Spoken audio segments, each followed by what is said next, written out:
നമസ്കാരം, ഭാരത് ലൈവിലേക്ക് സ്വാഗതം. ഈ മാസം കൂടിയാകുമ്പോൾ പാവപ്പെട്ടവരുടെ ക്ഷേമ പെൻഷൻ കുടിശ്ശിക 6 മാസമാകും.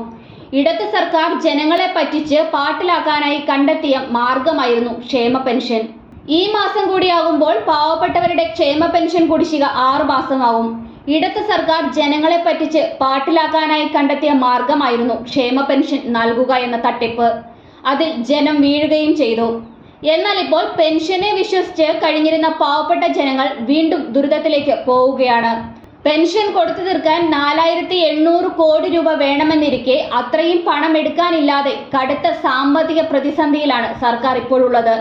രൂക്ഷമായ സാമ്പത്തിക സ്ഥിതി തുടരുന്ന കണക്കിൽ പണം കണ്ടെത്തുക എങ്ങനെയാണെന്നുള്ളതിന് സർക്കാരിന് മുന്നിലുള്ള പ്രതിസന്ധിയാണ്. ബജറ്റിൽ പ്രഖ്യാപിച്ചതനുസരിച്ച് ഈ സാമ്പത്തിക വർഷം മുതൽ എല്ലാ മാസവും പെൻഷൻ നൽകുമെന്നതാണ്. തിരഞ്ഞെടുപ്പിന് മുൻപ് ഒരു ഗഡു നൽകി. എന്നാൽ അതിനുശേഷം പിന്നെയും കടമായി. ക്ഷേമ പെൻഷൻ നൽകുന്നതിനായി രൂപീകരിച്ച കമ്പനി സഹകരണ ബാങ്കുകളുടെ കൺസോർഷ്യത്തിൽ നിന്ന് വായ്പയെടുത്ത ശേഷമാണ് ഇപ്പോൾ പെൻഷൻ നൽകിക്കൊണ്ടിരിക്കുന്നത്. ഏതെങ്കിലും മാർഗം പണം എത്തിയെങ്കിൽ മാത്രമേ പെൻഷൻ നൽകാനാവൂ എന്നതാണ് ഇപ്പോഴത്തെ അവസ്ഥ. കമ്പനിയിൽ മിച്ചമുണ്ടായിരുന്ന കുറച്ച് പണം ട്രഷറിയിൽ പണമില്ലാതെ വന്നപ്പോൾ അവിടേക്ക് മാറ്റിയത് കൊണ്ടാണ് ഒരു ഗഡു കൂടി നൽകാൻ കഴിയാതെ പോയത്. നിലവിൽ കടമെടുത്താണ് കേരളം മുന്നോട്ട് പോയിക്കൊണ്ടിരിക്കുന്നത്.